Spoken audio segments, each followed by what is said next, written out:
आज या ठिकाणी आपल्या सर्वांच्या समोर भाई सुरेश दळवी यांच्या पुस्तकाचं अनावरण झालं। अतिशय सुरेख पुस्तक या ठिकाणी प्रकाशित करण्यात आले। माझी अपेक्षा आहे की त्यांच्या आयुष्यातला अनुभव आपणा सर्वांना वाचनीय असेल। आपण नक्की ते पुस्तक सगळे घ्याल आणि वाचाल। आज या निमित्ताने अनेक मुद्दे माझ्या आधीच्या सगळ्या वक्त्यांनी स्पर्श केलेला आहे। पुन्हा त्या मुद्द्याला स्पर्श करत नाही। पण देवगड जिल्ह्यातील महिला सुरक्षित नाहीत। देवगड आणि जिल्ह्यातल्या महिला, नुकतंच देवगडला तुम्हाला माहिती आहे तरुणीचं अपहरण करण्याचा प्रयत्न झाला आणि त्यामुळे लाडक्या बहिणीच्या ऐवजी सुरक्षित बहिणी ही खरे म्हणजे आपण सगळ्यांनी आग्रहाने मागणी केली पाहिजे। माझ्या आधी सगळं सांगण्यात आलेलं आहे, पण हे सगळं करण्यासाठी सरकारने तिजोरी मोकळी केलेली आहे।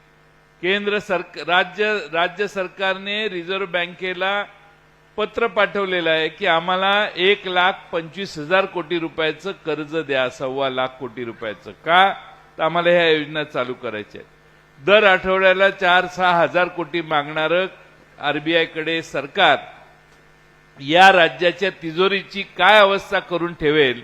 आणि म्हणून आम्ही परमेश्वराकडे अपेक्षा करतो की लवकर निवडणुका जाहीर कर, म्हणजे यांचा खर्च करायचा अधिकार थांबेल।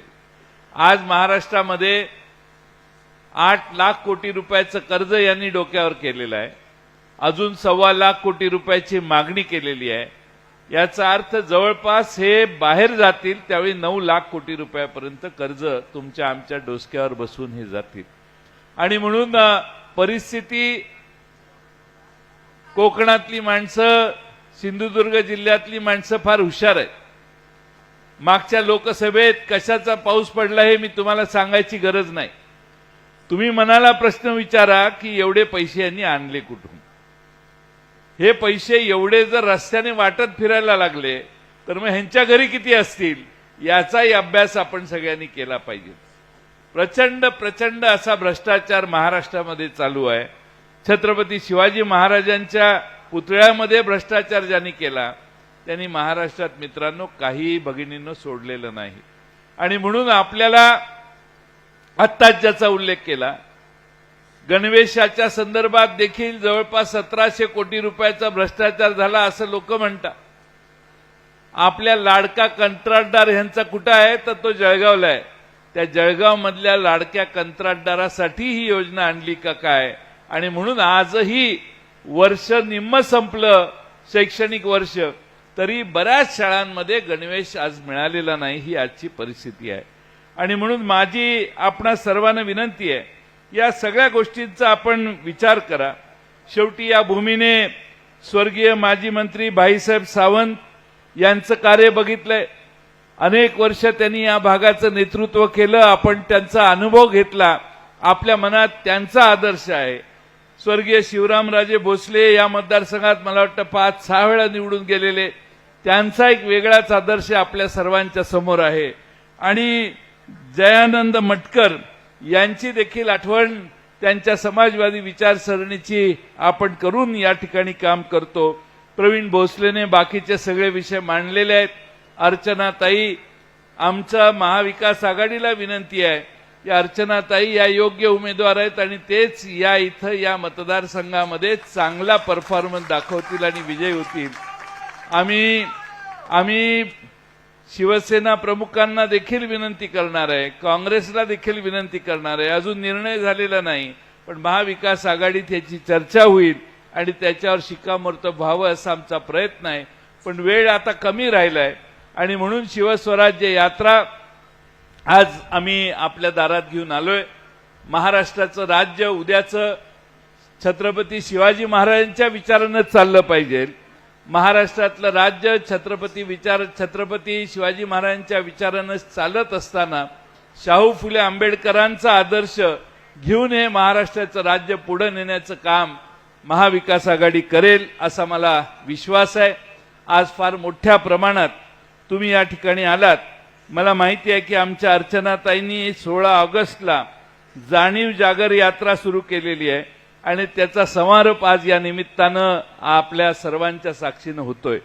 जाणीव जागर यात्रा ही प्रत्येक गावात गेली। मला प्रवीण भोसले साहेब सांगत होते, आम्ही प्रत्येक गावात गेलो, प्रत्येकांच्या तिथं पोहोचलो आणि आमचे सगळेच प्रयत्न, आमचे अमित सावंत असतील किंवा सगळेच या भागातले प्रसाद रेगे असतील किंवा रेवती राणे असतील किंवा सगळेच मान्यवर हे त्यांच्याबरोबर फिरत प्रत्येक गावात गेले, गावातल्या समस्या ऐकून घेतल्या, महिलांशी तिथल्या ग्रामस्थांशी एकरूप होण्याचा त्यांनी प्रयत्न केला।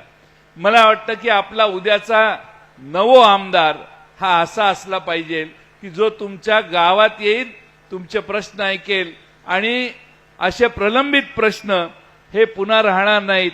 एक जमिनीचा प्रश्न, मला वाटतं आंबोली रेळे या भागातला प्रश्न, याच्यात इतके दिवस आपले मंत्रिमंडळात आहेत, पण त्या जमिनीवरची महाराष्ट्र शासन लागलेलं, त्या जमिनी ज्यांच्या त्यांच्या नावाने करून देण्याची प्रक्रिया त्यांना अद्यापर्यंत जमली नाही।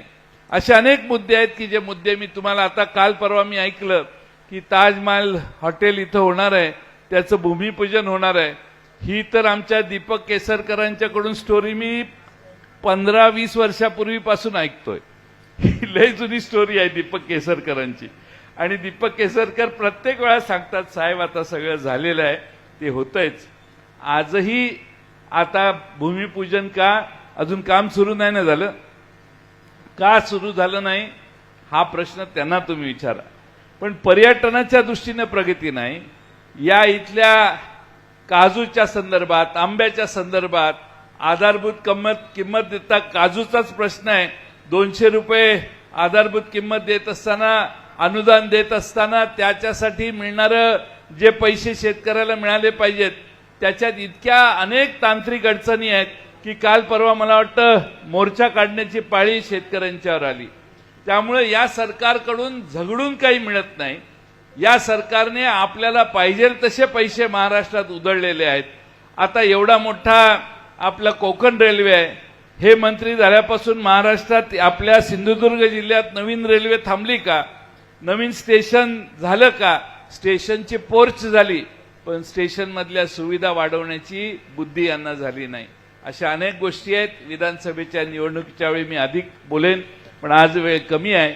इथून आम्हाला गणपतीपुळ्याला आणि कोल्हे साहेबांना राहुरीला सभेला जायचंय, त्यामुळे मी जास्त वेळ तुमचा घेत नाही। पण मला कौतुक आहे की अर्चनाताई घारे, आमचे प्रवीण भोसले साहेब, आमचे अमित सावंत, जिल्ह्यातल्या आमच्या अर्चना घारेंच्या सहकारी रेवतीताई राणे, पुंडलिक दळवी असतील, भास्कर परब असतील, विशाल जाधव असतील, सावली पाटकर असतील, प्रतीक सावंत असतील, रवींद्र चव्हाण असतील, या सगळ्यांनी मिळून आज आपली ही शिवस्वराज्य यात्रा घेताना एवढ्या मोठ्या प्रमाणात महिला भगिनी इथं एकत्रित केल्या आणि या मतदारसंघात सावंतवाडीमध्ये तुम्हा सर्वांनी एकत्रितपणाने, एकसंघपणाने परिवर्तन करण्याचा निर्धार केला। आज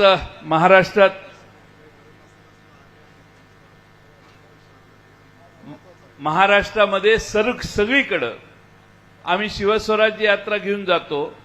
तुतारीचा फार मोठ्या प्रमाणात लोकांना आता तुतारी वाजवण्याची इच्छा फार झालेली आहे।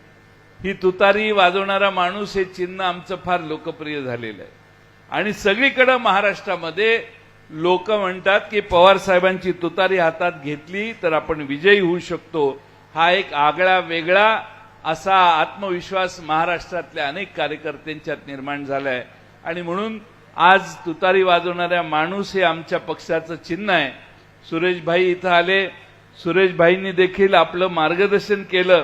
आज अशाही शारीरिक परिस्थितीत त्यांनी येऊन त्यांचं भाषण केलं आणि त्यांनी मार्गदर्शन केलं, हेही महत्वाचं आहे। अशा एका चांगल्या कार्यक्रमाला आम्हाला येण्याची संधी मिळाली। महाराष्ट्रातलं भ्रष्टाचारी सरकार घालवायचंय हा निर्धार आपण करा।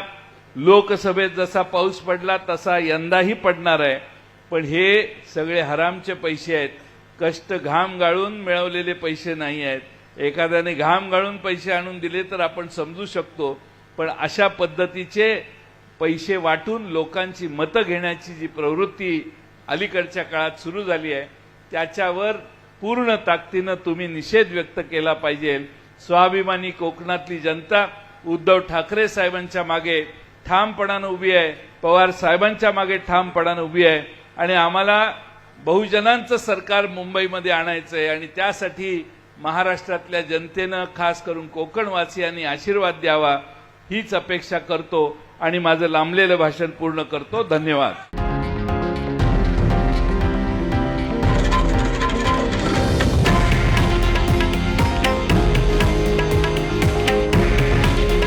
हे आहे देशातील नंबर 1 न्यूज नेटवर्क आणि आपण पाहत आहात TV9 मराठी.